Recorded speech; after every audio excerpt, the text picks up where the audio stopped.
The village of Lynchburg was laid out by Andrew Smith and Coleman Botts on July 31st, 1830.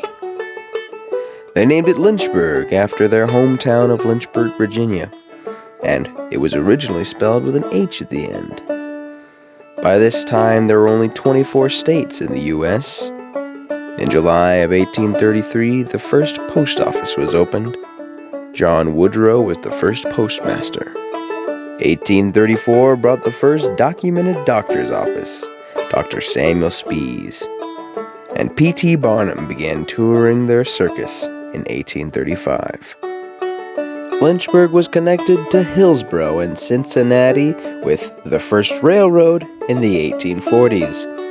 The railway ran down what we know today as Washington Street. In 1849, the Lynchburg Masonic Lodge of Free and Accepted Masons, number 178, was established and is still going strong today. Lynchburg was incorporated in 1851, and our first mayor was Squire St. Clair Leggett. In 1855, a farmer from the Pricetown area named John Bowen built Bowen Distillery. For the first couple years, the distillery processed 100 bushels of grain per day. Local farmers supplied the wheat, rye, and barley for the distillery. In 1857, distillery owners from Cincinnati, Julius Freiberg and Levi Workham, bought the Bowen Distillery, naming it Freiberg and Workham Distillery. By 1857, Lynchburg had over 50 dwellings and 200 inhabitants. While Lynchburg was just starting to grow, Los Angeles and San Francisco were just incorporated. Then the U.S. saw Zachary Taylor die in office in 1850. Politics and tensions would rise towards the Civil War. By the 1860 census, Lynchburg had grown up to 420 residents. The Civil War began in 1861, and in April of 1864, a large number of Lynchburg soldiers were among those taken prisoner at the Battle of Red River. The President of the United States, Abraham Lincoln, signed the Emancipation Proclamation in 1862, freeing all the slaves. Lincoln was assassinated in 1865. Back here in Lynchburg, bids were opening up in 1869 for the construction of the covered bridge. Stephen Long was the one who designed the large X design you see inside the bridge. He was also the first to use mathematical calculations in the truss design. The covered bridge was constructed by Hillsborough bridge builder John C. Gregg at the cost of $3,138.66. This equates to $1.2 million in today's construction costs. The distillery was one of the largest producers of whiskey. Some of their popular brands were Highland Rye, Ganymede 76, and Cyrus Noble Whiskey, which Freiberg and Workham commissioned after the superintendent of the distillery, Cyrus Noble, fell into the vat of whiskey while intoxicated. Hugh Murphy was the postmaster in 1874, and he went on to be the mayor of Lynchburg. By the 1880 census, Lynchburg had grown to 664 residents. The first commencement was held at the Lynchburg High School in 1884, and one of the two graduates was Miss Lily Ferris, who went on to become a teacher at Lynchburg, as well as an author of many children's books, in which the Historical Society has at the museum. The Statue of Liberty opened in 1885 in New York City.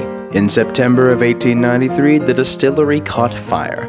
This is an excerpt from the Hillsborough newspaper.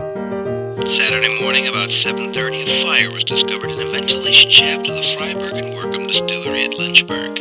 In a few minutes, the main building was some mass of flames. As the soaring flames drove back the Lynchburg Booker Brigade, it looked like the whole town was doomed for destruction.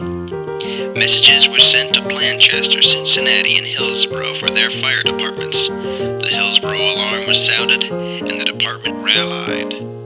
The steamer and rails were hurled to the B&O Southwest Depot. At last all things ready. A train consisting of 2 flats with steamer and rails, a boxcar with the 3 horses shot out of Hillsborough as if they'd been fired from a gun. A mile a minute on the old branch track on cars that had been seized for their handiness. It was a fearful dash. The cars swayed and shook. Everybody held on for dear life to the nearest support and reach. Nobody spoke, but all realized that this was a fearful fast riding. The fence posts and bushes between were indistinguishable. People in the countryside rushed to the windows and looked in dumb amazement at the fearful meteor as it thundered past. At Russell's it was discovered that he had made more than a mile a minute. The horses of the department were being thrown about from side to side of the old boxcar, and they were frantic with fright. It was absolutely necessary to run slower. We stood still at the Lynchburg depot, and exactly 12 minutes after the beginning move from the Hillsborough depot, 10 miles away. Fortunately, the wind had suddenly shifted from north to east, and instead of blowing the flames over the town, they were carried towards the creek on the west. The great distillery and the malt house, with immense corn cribs and coal bins, had been destroyed. In the warehouse, there were nearly $2 million worth of whiskey. While this was a disastrous fire, everybody rejoiced that it was no worse. The people of Lynchburg hailed the Hillsborough department with joy and treated the boys handsomely during their stay.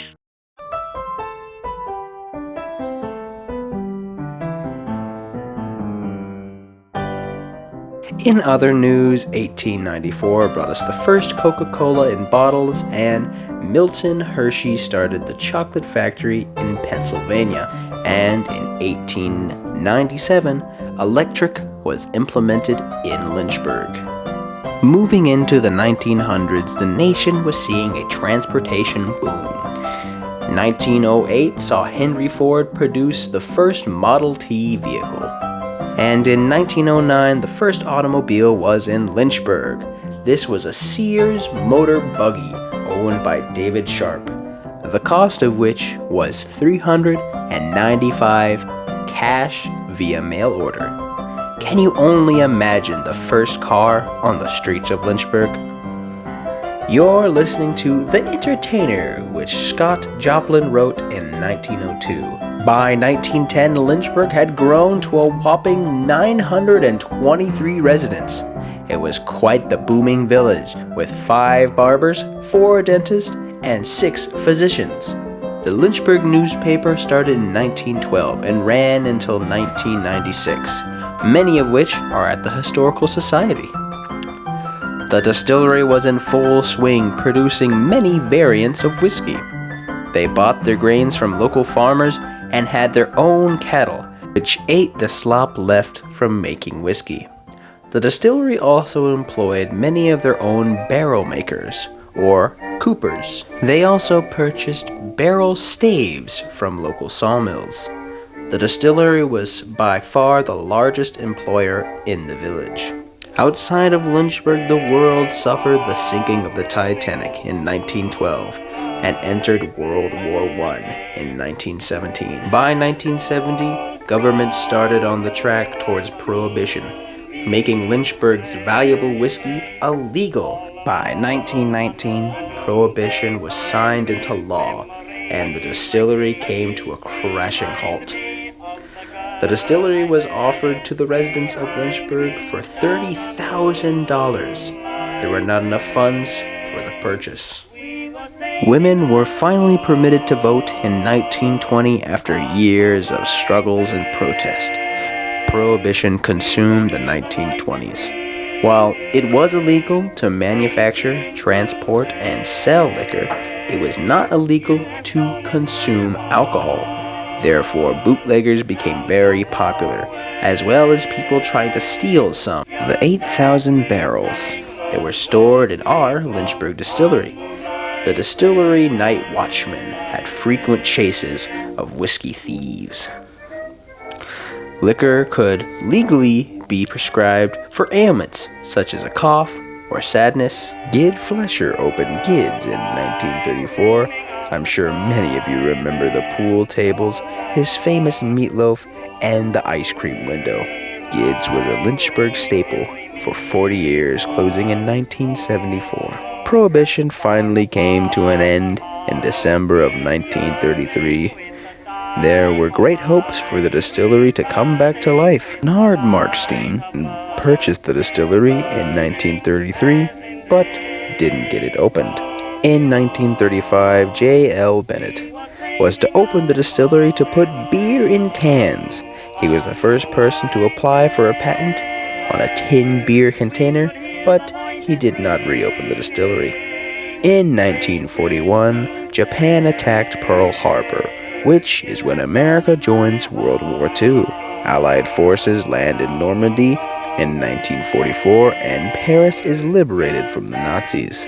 The Lynchburg School Band got the first band uniforms in 1945, but they didn't come in until the last day of school, so they marched through the streets of Lynchburg, showing them off. By 1950, Lynchburg had 1,079 residents. Albert Luck was your longtime mayor, and we had the big snow, where snowdrifts were over the cars and schools were shut down for weeks. Our Boy Scout Troop 120 began in 1955 and is still going strong. 1956 introduced everyone to Elvis, forever changing the music world. In 1963, Highland County engineer Clyde West announced plans to demolish the bridge. Miss Ruth Crampton began a letter-writing campaign to politicians and to the Ohio Historical Society. The Ohio Covered Bridge Committee helped persuade proper officials to save the Lynchburg Covered Bridge. Ruth Crampton presented a petition to the Highland County Commissioners and requested funds from the governor, which was declined. Our covered bridge sustained severe storm damage in 1974. 2/3 of the roof was gone. Repairs costed $1,478. In 1975, 300 Lynchburg High School students petitioned for the bridge repairs, led by Ruth Crampton. They raised $6,000. And the application for the bridge to be designated as a historic landmark. On March 16, 1976, the Lynchburg Covered Bridge was added to the National Registry for Historic Places. Extensive repairs were made by a crew including Alan Rhodes, Richard McMahon, Bill Rhodes, Otis Weatherfield, Harvey Rhodes, and Don Schneider. The last of the U.S. troops left Vietnam in 1973.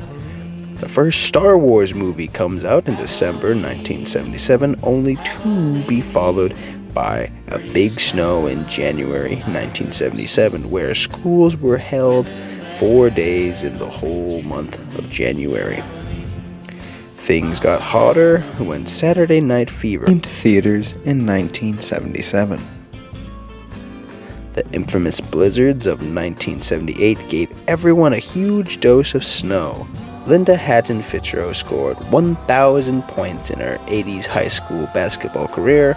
Her number was retired in honor of her basketball achievements. The first Covered Bridge Festival was held in 1988, thanks to the fundraising efforts of the Community Improvement Corporation, and electricity was added to the bridge in 1989. The park was named after Ruth Crampton in 1989 in recognition of her tireless work to save the bridge. In 1993, vandals set fire to the bridge, costing $10,000 worth of damage. 1993 saw the Lynchburg Clay High School boys go to state. Dolores Clark led the charge to get an Ohio historical marker for the covered bridge. There was significant fire damage to the bridge in 2001. In 2002, the historical marker was placed. The Save Our Bridge Committee was organized under the leadership of Bob Pitzer, By 2005, $47,000 had been raised. Randy Wilson, an engineer from Lebanon, volunteered his time to aid in the structural support, and longtime resident Terry Burton headed up the replacement of all the siding and fire retardant spray. By the 2010 census, Lynchburg had 1,499 residents.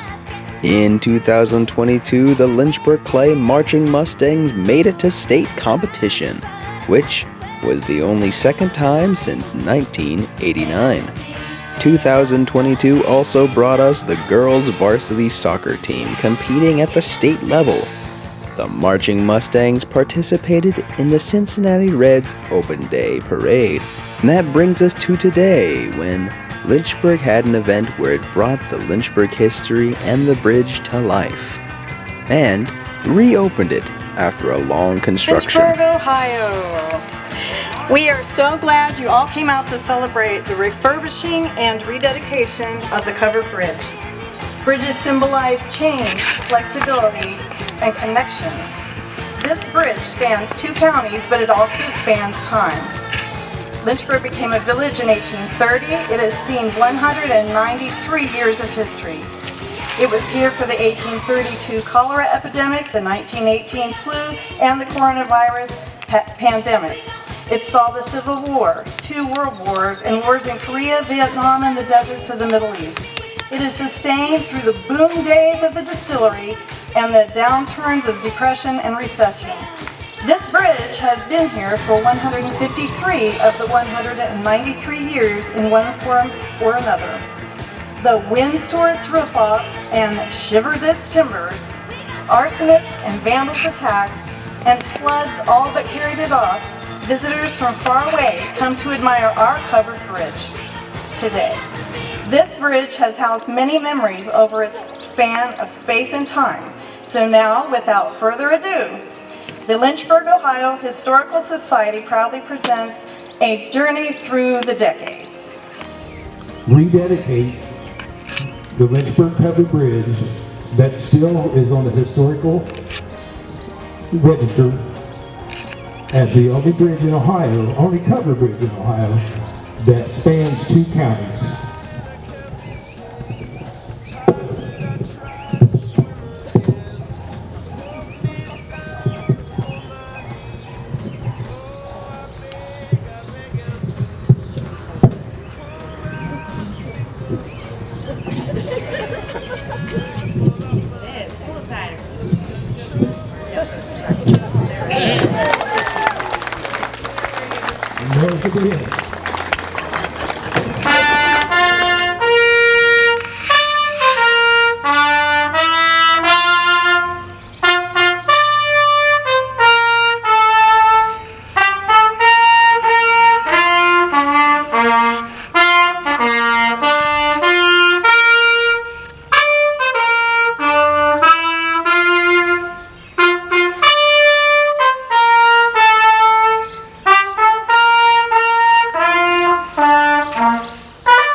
Oh, you're fine. Oh,